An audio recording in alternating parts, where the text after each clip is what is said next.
Olá, pessoal. Uma excelente tarde, uma excelente noite, um excelente dia para você. Que Deus abençoe a sua vida, a sua casa, a sua família. Sejam muito bem-vindos ao nosso canal Prosa e Palavra, um canal de Deus, um canal de bênção para a sua vida. Meu nome é Anderson e estamos aqui junto para a gente bater um papo e falar sobre a palavra de Deus. E hoje a gente vai bater um papo falando sobre oração. E é bem aquele questionamento, né? O que é a oração? A oração nada mais é do que um diálogo que nós temos com Deus.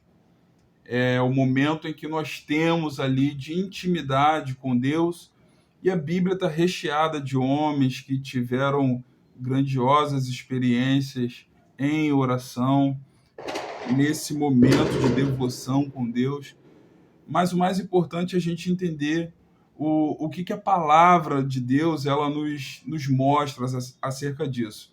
Para a gente entender isso, vamos para o texto que está no Evangelho de Mateus, no capítulo 6, do versículo 5 ao 13, onde o Senhor Jesus, ali no Sermão do Monte, ele vai explanando uma série de assuntos, e um desses assuntos ele trata sobre a oração.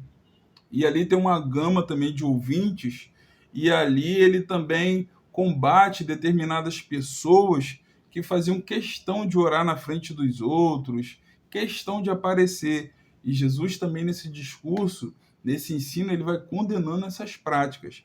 Mas vamos ler o texto do Evangelho de Mateus, no capítulo 6, do versículo 5 ao 13. Vamos dar uma lida.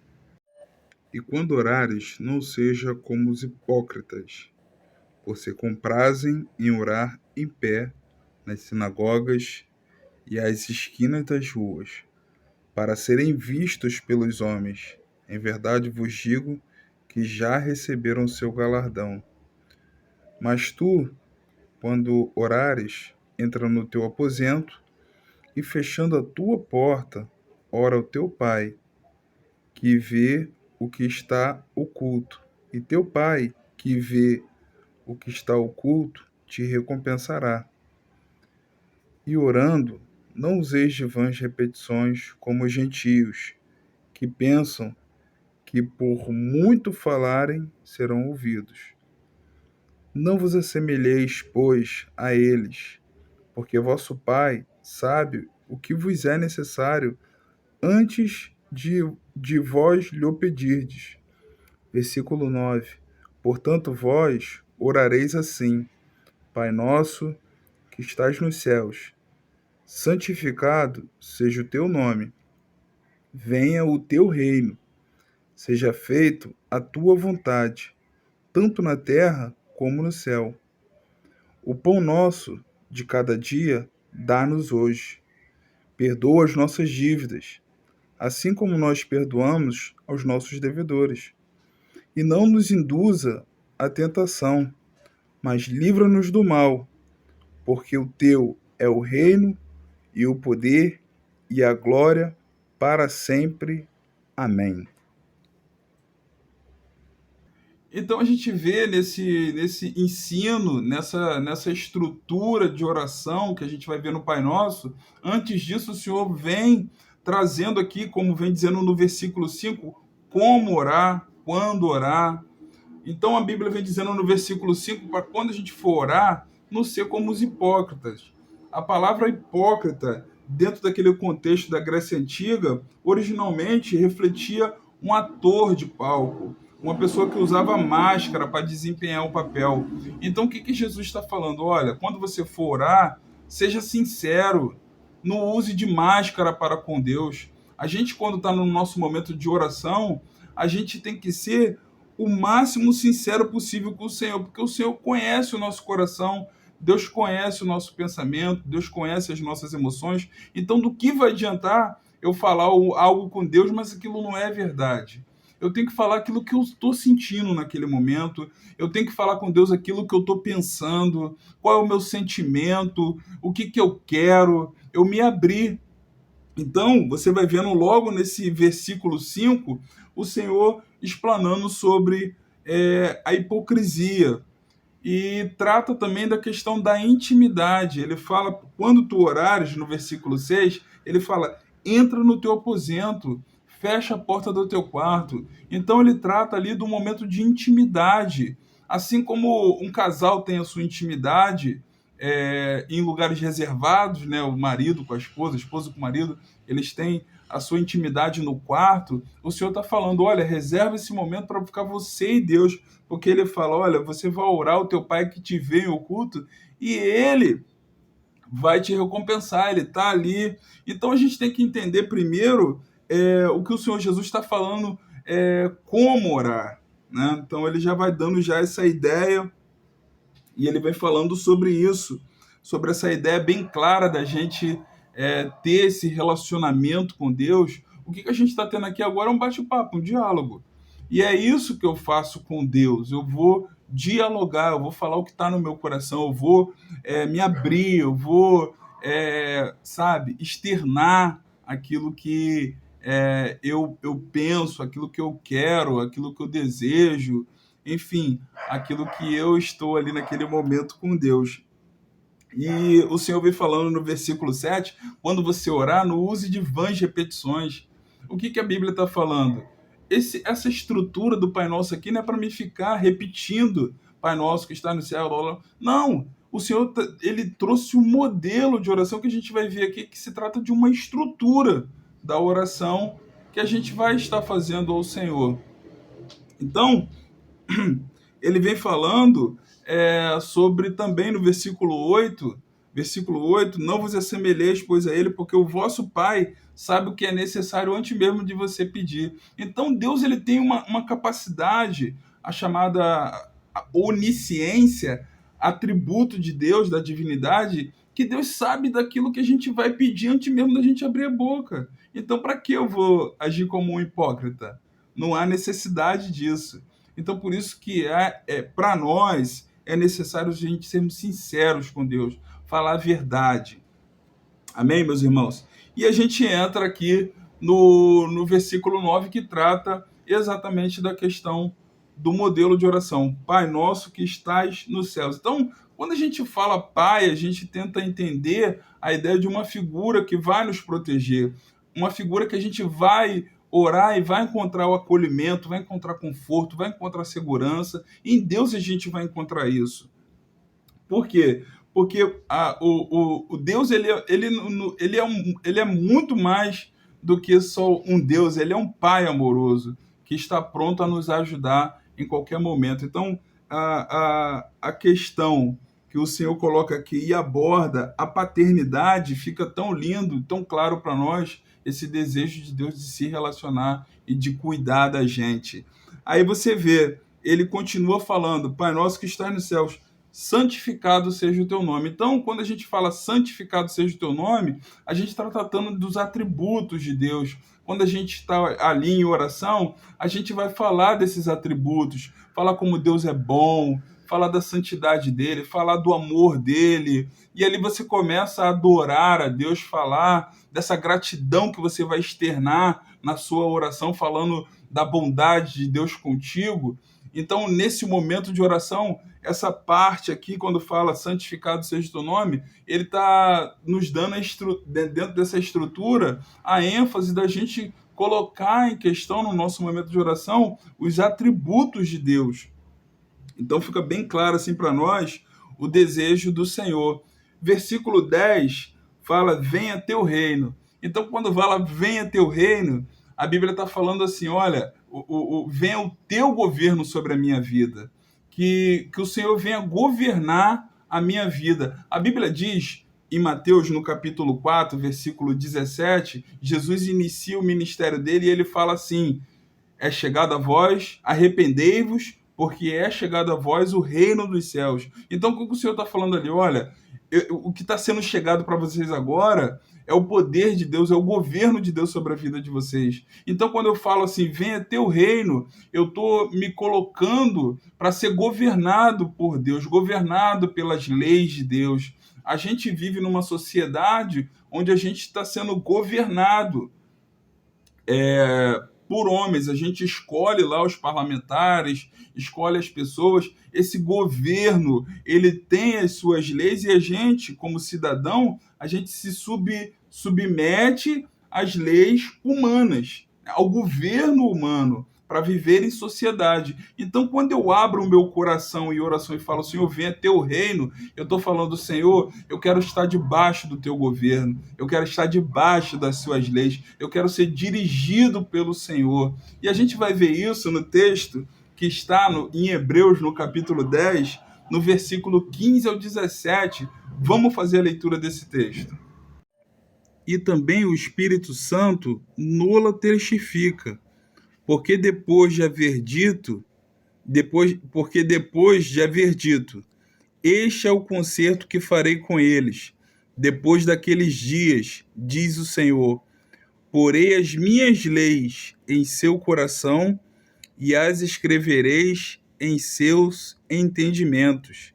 Acrescenta, e jamais me lembrarei dos seus pecados e de suas iniquidades.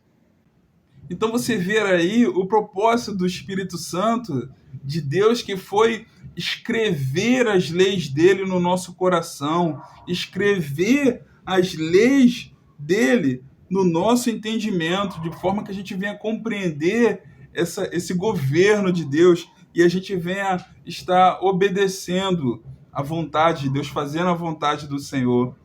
Então, essa estrutura de oração, quando fala venha teu reino, está falando disso, da gente se colocar nesse governo, debaixo desse governo de Deus. Aí a gente pula para o versículo 10, o versículo 10 que nós tratamos, o versículo 11, fala, o pão nosso de cada dia dá-nos hoje. O pão nosso de cada dia dá-nos hoje está falando da necessidade material e a necessidade espiritual que nós temos. Nós, seres humanos, nós somos tricotômicos, nós somos seres espirituais dotados de uma alma que habita em um corpo. Então, nós temos necessidades físicas para o nosso corpo material, mas temos também necessidades espirituais que vai suprir o nosso espírito e a nossa alma. Então, quando o Senhor está falando dessa questão, o pão nosso de cada dia, Ele está falando da provisão que nós necessitamos, porque se a gente não comeu, se nós não tivermos a provisão, tanto material quanto espiritual, a gente morre. Então, a Bíblia vem tratando aqui dessa ideia, e o Senhor Jesus, quando ele estava numa batalha espiritual muito grande, aqui, onde a Bíblia vem dizendo aqui em Mateus, no capítulo 4, no versículo 3 e 4, Satanás ele tenta Jesus ali e ele fala, transforma essas pedras em pães. Jesus estava no deserto, 40 dias no deserto, teve fome, e ele fala, transforma essas pedras em pães se você é o Filho de Deus. E o Senhor fala, não só de pão viverá o homem, mas de toda palavra que sai da boca de Deus. Então o Senhor está enfatizando ali tanto a necessidade material quanto a necessidade espiritual. O homem não vai viver só de pão material, mas ele vai viver também de toda palavra que sai da boca de Deus. Então o versículo 11 trata dessa ideia. Versículo 12, perdoa as nossas dívidas, assim como nós perdoamos os nossos devedores. Então a questão do perdão é muito interessante dentro dessa estrutura que o Senhor está ensinando no Pai Nosso. Quando a gente entende o valor do perdão, que você foi perdoado, nós, seres humanos, nós pecamos contra o Senhor e hoje, através de Cristo Jesus, recebendo essa aliança de Cristo, nós temos esse relacionamento com Deus. A Bíblia chega a dizer em Hebreus que hoje nós temos livre acesso ao trono da graça, para obter graça e misericórdia no tempo oportuno. Então, quando eu entro hoje na presença de Deus, é porque eu fui perdoado. Eu fui, aleluia, achado por Deus perdoado, nessa condição em Cristo Jesus. Então, a relação do perdão, do sentimento, do ressentimento, eu tenho que me abrir com Deus e falar assim, eu tenho que abrir com Deus e falar das minhas questões emocionais. E eu não posso, aleluia, estar nesse relacionamento com Deus com um coração ressentido, com um coração magoado com uma pessoa, se eu não liberar o perdão para essa pessoa, se eu não liberar o perdão, porque torna-se incoerente esse relacionamento. Se Deus me perdoou, como eu não posso perdoar aquela pessoa que comete mal? Então, fala da ideia aqui não só do relacionamento, não só do perdão de Deus para conosco, mas também do nosso perdão para com o nosso próximo. A Bíblia, a cruz do Calvário, ela mostra o Senhor de braços abertos ali, está mostrando o relacionamento horizontal entre os homens, mas o relacionamento vertical entre o homem e Deus. Então, tudo se resume a isso, em amar a Deus acima de todas as coisas e amar o seu próximo como a si mesmo. Então, quando a gente conclui essa ideia da provisão, essa ideia do perdão, eu acho bem interessante também quando fala da ideia da provisão material. Jesus ele se apresenta em João, no capítulo 6, no versículo 33, ele fala como ele como o pão da vida. Vamos dar uma olhada nesse texto. Porque o pão de Deus é aquele que desce do céu e dá a vida ao mundo. Disse-lhe, pois, Senhor, disseram-lhe, pois, Senhor, dá-nos sempre desse pão. E Jesus lhes disse, eu sou o pão da vida. Aquele que vem a mim não terá fome, e quem crê em mim nunca terá sede. Então você vê o Senhor Jesus falando claramente dessa ideia, desse valor material da qual o nosso espírito necessita, esse valor espiritual de ter o Senhor Jesus como o verdadeiro pão da vida para alimentar a nossa alma. O homem ele pode ganhar o mundo inteiro, ganhar dinheiro, ganhar tudo, mas do que adianta ele ganhar o mundo inteiro e perder a sua alma? A alma dele não tem valor nenhum. O homem ele tem um abismo, um vazio, uma lacuna que só pode ser preenchida pela presença de Deus.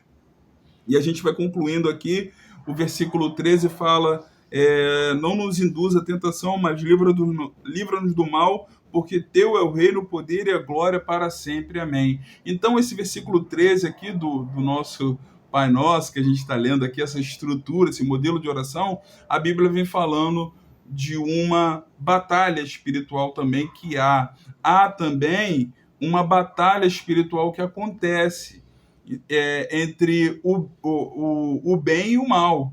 Então, a gente está vivendo nesse mundo e esse mundo é maligno.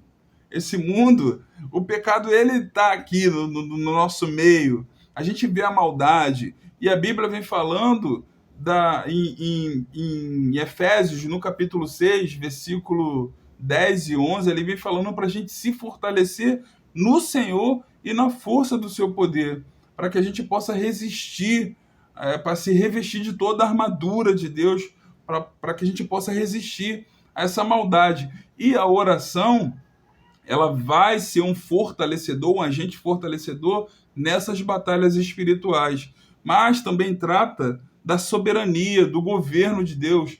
Independente que a gente sabe que existe um mal entre nós nesse mundo, há uma soberania, aleluia.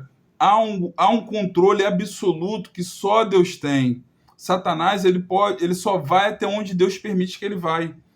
No entanto, a gente sabe que o pecado ele abre essas portas para acontecer tanta maldade que a gente vai vendo nesse mundo. O resultado de tanta maldade é o quê? É o pecado, é o ser humano afastado de Deus. Então a gente vai concluindo essa ideia do Pai Nosso, essa estrutura, esse modelo de oração que o Senhor deixou, não para a gente ficar repetindo o que está aqui, mas para quando a gente for orar, a gente usar como referência tudo que está escrito aqui. Você quer meditar um pouquinho na Bíblia? Vai lá em João 17, ali o capítulo 17 é uma oração que o Senhor Jesus faz, e você vai ver que é uma oração muito linda, na sua intimidade ali com Deus. Jesus é um exemplo de oração. Todo o evangelho ali está recheado de momentos em que o Senhor se afastava para orar. Se o Senhor Jesus se afastava para orar, quem somos nós para não orarmos? Então é um dever nosso reservarmos esse momento de oração. E existe desdobramentos também na oração. A oração ela não fica só nesse molde aqui, não. A oração ela também tem intercessão, ela tem momentos de adoração, momento de louvor.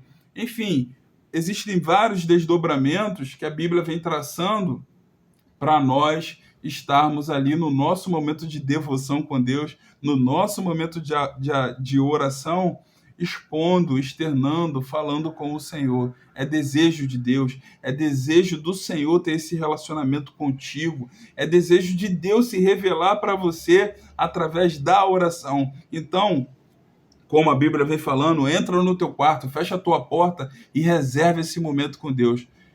Que esse diálogo, esse bate-papo, essa interação possa edificar a tua vida. Se essa palavra foi bênção para você, compartilhe essa palavra com outra pessoa, compartilhe esse vídeo com outra pessoa, para que outra pessoa também seja abençoada através da palavra de Deus, através da mensagem da palavra de Deus.